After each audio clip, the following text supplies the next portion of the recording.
देवेंद्र सरिता गंगाधरराव फडणवीस ईश्वर साक्ष शपथ घेतो की कायद्याद्वारे स्थापित झाले आहे अशा भारताच्या संविधानाबद्दल मी खरी श्रद्धा व निष्ठा बाळगेन। मी भारताची सार्वभौमता व एकात्मता उन्नत राखीन।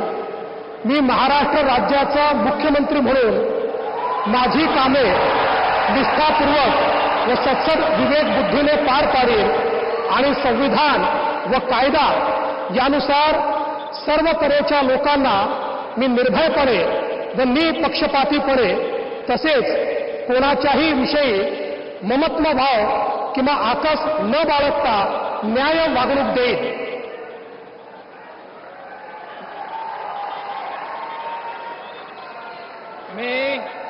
मी देवेंद्र सरिता गंगाधरराव फडणवीस ईश्वर साक्ष शपथ घेतो की महाराष्ट्र राज्याचा मुख्यमंत्री म्हणून माझ्या विचारार्थ आणली जाईल किंवा मला ज्ञात होईल अशी कोणतीही बाब असा मुख्यमंत्री म्हणून माझी कामे यथायोग्य पार पाडण्यासाठी आवश्यक असेल ते खेरीज करून एरवी मी कोणत्याही व्यक्तीला किंवा व्यक्तींना प्रत्यक्षपणे व अप्रत्यक्षपणे कळवणार नाही किंवा त्यांच्याकडे उघड करणार नाही।